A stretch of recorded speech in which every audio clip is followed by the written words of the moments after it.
How dangerous is New York City right now? Today, I'm going to talk to you all about this issue. Make sure to watch till the end. This is a good one.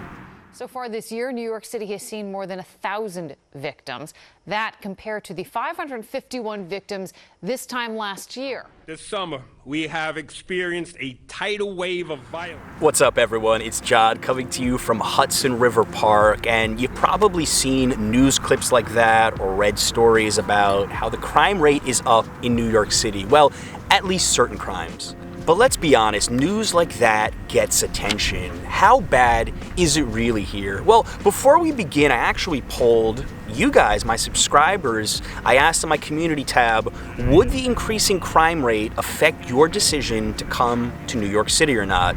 And the results were interesting. 62% of you said the rising crime rate would not affect your decision to make a trip to New York City, which leaves 38% of you out there a little bit hesitant. And I found that most of the comments the last couple of months about crime in New York have fallen into two categories. One is, it's a big city, you've got to take care of yourself, you need to be aware of your surroundings, but overall, it's more or less fine. And then the second side I've seen is, the mayor has ruined the city, crime is up, it's turning back into the 80s or 90s. Now, I'm not going to get into politics here, but I will say these are the two most common arguments that I have been seeing about the current situation in New York City.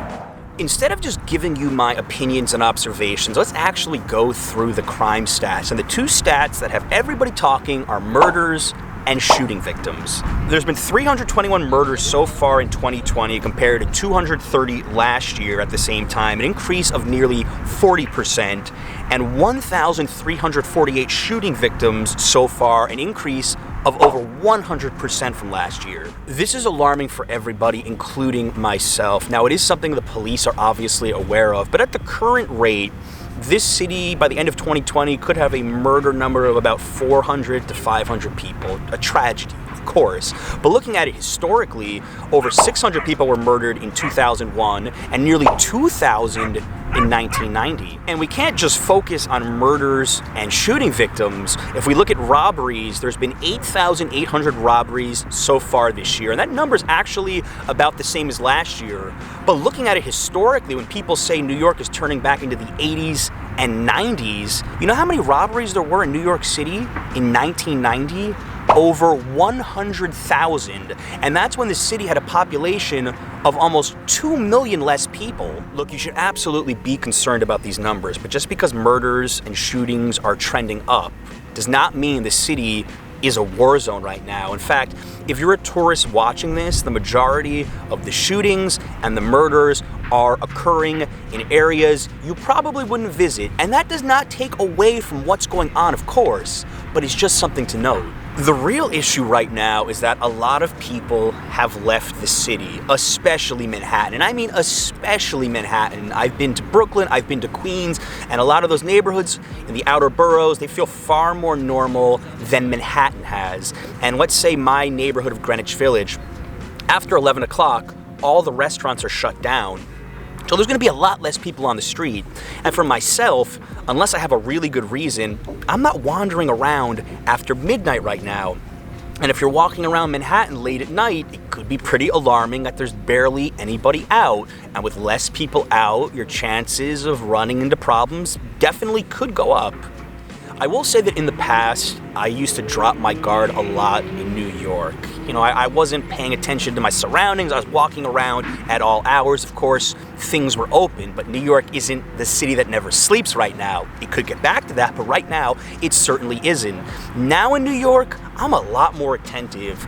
You know, I've traveled around Latin America to places with higher crime rates depending on the city, and I'm definitely as vigilant right now as I've ever been living in New York City.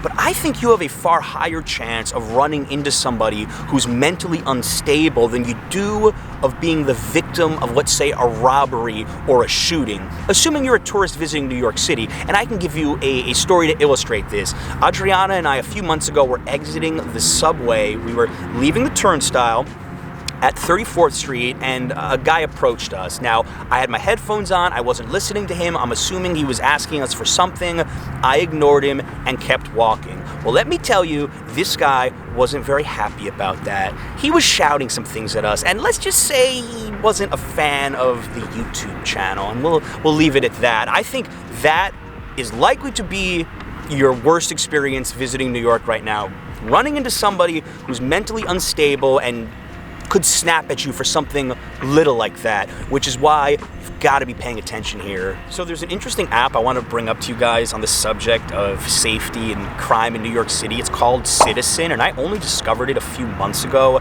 It's really interesting. It's kind of controversial because it will give you crime updates about what's going on in your neighborhood. I'm going to give you some advice. I recommend not putting notifications on because you don't want your phone to blow up every time a crime is reported within a few miles of your apartment. I don't think it's going to be good for you. It's cool to check it out once in a while, but be warned that not all of that stuff is true. Sometimes people are going to report shootings that are actually fireworks, and I'm pretty sure there's some stuff that's actually made up on there. Like one time I read a report that somebody was running around Midtown naked except for a hospital gown around their neck as a cape. I don't know if it's true or not. You can use your imagination, but it might not be true. There's just some really crazy stuff on there. So take the Citizen app with a grain of salt, but install it if you want to see what's going on in your neighborhood. I'll tell you one place where I think everybody needs to have their guard up and be paying attention. It is definitely the subway. It's still an area that I feel a bit uneasy even now because there's a lot less people out. You know, if you were in a crowded subway and there was somebody acting unstable on your subway car, if it was really crowded, you felt safety in numbers. Now, you know, you could be riding a subway car 5 other people, and if somebody's doing something odd or weird or making you uncomfortable, everybody on the car is going to notice it. So my best advice for you is if somebody is acting strangely, wait till the next station, get up and move to another car. And if you're a single woman traveling by yourself, especially at night, remember the subways do close now between 1 to 5 a.m. I showed in one of my tips videos about finding the indication board. I'm going to put a card to that video. Ride in the subway car with the conductor. That way, if there's any issues, you can quickly walk over and report it. By the way, guys, if you want to do something nice for me, make sure to hit that like button down below so YouTube knows you're enjoying this video. Thanks a lot, guys. I want to bring up a point about New York City danger that has nothing to do with crime stats, and actually a good friend of mine told me about this. He was jogging in Times Square a week ago, and he told me that there were quite a few tourists in Times Square, and I know that tourism is picking up in the city again. It's not huge yet, but it's picking up whether I condone it or not. And he said that a lot of tourists weren't wearing masks, and there was a lot of people around them. Look, if you come to a park like this and you're in an enclosed area where nobody's near you, you're eating, you're picnicking, even if you're walking potentially and nobody is within a block of you, you know, if I have my mask, I might lower it, or here, I'm not wearing my mask.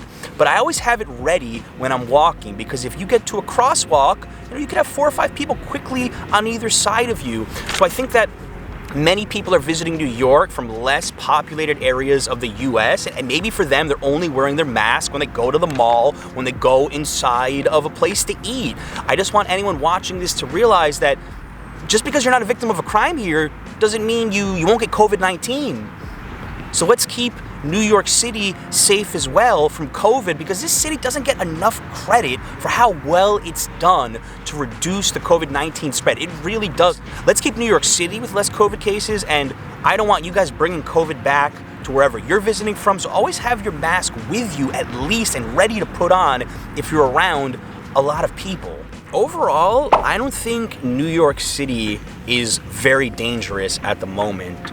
Yes, some crimes are up. Yes, I don't feel as safe as I did a year ago, but a lot of these issues have to do with COVID-19, and specifically living in Manhattan where there's just less people out. We'll have to see how the city rebounds after there's a vaccine and things return a bit closer to normal. I don't know if they're ever gonna be 100% normal again. Right now, New York is for the people that wanna be here. It's for the New Yorkers that want to stay in the city. There's a lot of people who didn't have a reason to be here because their jobs shut down and they left. So the people that are still here, I think, are doing their best, and I'm proud to be a New Yorker for sure. But I like to think that things are going to get better and this city has a positive future, however it does turn out. Guys, leave me a comment down below. I'm open to all opinions on this topic. Do you think New York City is dangerous right now? Would you visit? Will you visit when there's a vaccine, when it's safe to do so? Let me know down below. Guys, really, I do appreciate you watching these videos. I enjoy making them so much. Until next time.